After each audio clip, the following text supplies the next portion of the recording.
Well, next today, we're going to take a look at how Croatia has been dealing with its response to COVID-19. There's been warnings from the IMF that its economy could be hit to the tune of 9%. For more on this, let's go straight over to the Croatian Prime Minister, Andrej Plenković, who joins us now.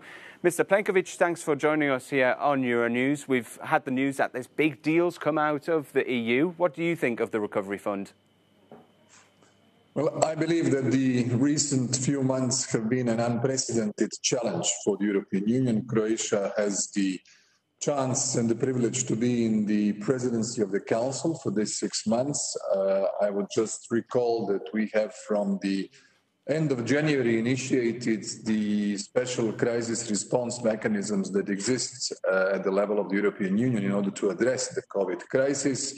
Later on, we were, together with all our partners, engaged into a series of ministerial meetings from health to interior to finance, economy, and everybody who wanted, together with the work that we are doing as heads of state and government in the framework of the European Council, give a contribution to a joint European response.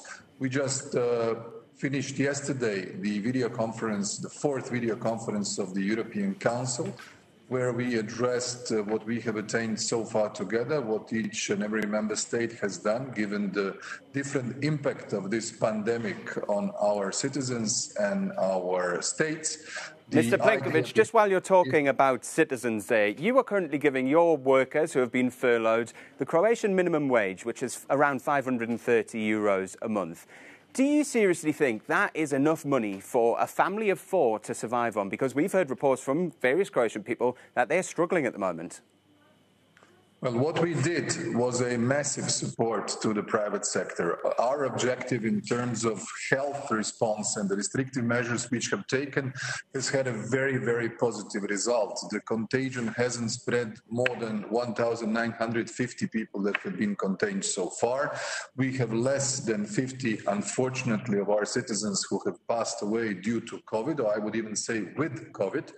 The economic and social consequences of the lockdown made the context of our economy and our social situations as such that we wanted absolutely to help the private sector. We gave them for 3 months the amount of money that is Croatian minimum salary. So far, around 90,000 companies have applied for such an assistance. We have already paid out for 480,000 people this amount of money. But what I should precisely say, this doesn't mean that the employers didn't give more to their employees than the amount that the state has provided. So let's say we have ensured a minimum salary to the private sector which was deprived from working or has had more than 50% of drop in their income compared to the same period of year in 2019. This was but Prime Minister, this is an election year for you. This is, sorry to interrupt you here, but this is an election year for you. People are saying that they're struggling in the country. You've got warnings that your economy is about to tank 9%. Your tourism industry is being hit very hard. What are you going to do to ensure that people are not left in hardship? People are not in hardship. This is exactly what I was saying. We have only had less than 20,000 people who ended up in an unemployment bureau, which is very little compared to the numbers that we have witnessed in the other countries. Our measures were swift, were very forthcoming, were efficient, and have made excellent economic results so far. What I have done as a Prime Minister yesterday, together with my cabinet, we have prepared the 3 phases of the, I would say, diminishment of the lockdown. So the life will be going back to normal as of 27th of April, then on the 4th of May, and then on the 11th of May.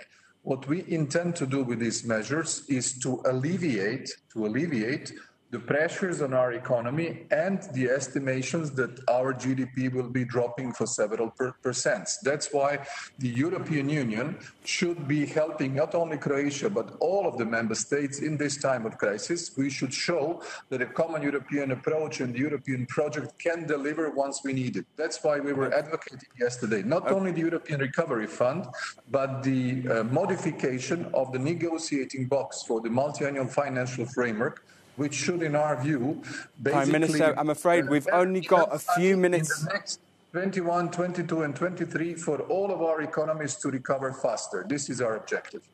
OK, I'm afraid we've only got a few minutes left of the programme. Now, this morning, your foreign minister met with Hungary's foreign minister, who heaped praise on Croatia because Croatia hasn't been attacking Hungary by what they said was an international, they said it was an international liberal movement. Now, Croatia's got the rotating presidency of the EU's biggest liberal movement, the European Commission. Do you not think that Hungary needs to be called out for some of the ways that it stepped over the line during this pandemic? What I think we should do in the time of crisis is to maintain our democratic values, to maintain the rule of law, to maintain the quality and the standard of governance which is needed in these situations. This has been an unprecedented situation for most of the governments and political parties who have the responsibility today now.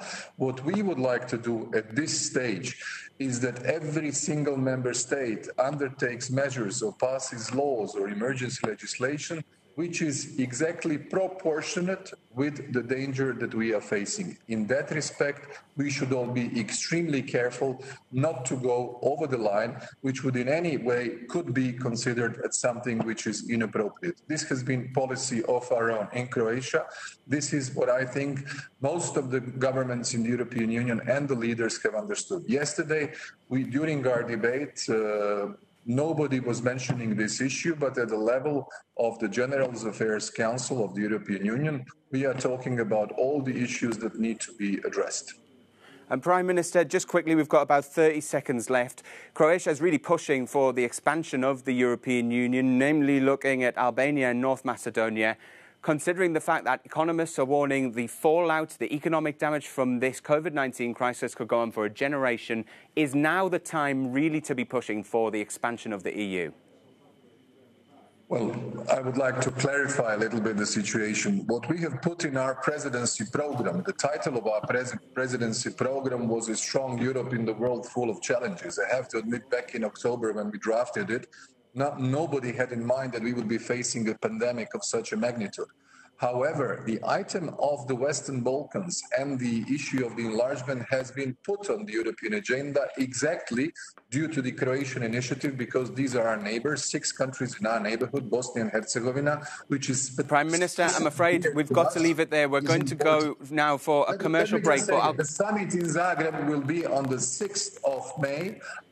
Instead of physical, a video conference, and we want to send a positive signal that the European Union is behind the 6 Balkan countries. OK, Prime Minister, I'm going to have to leave it there. Thank you very much for watching Euronews. We'll be back very shortly.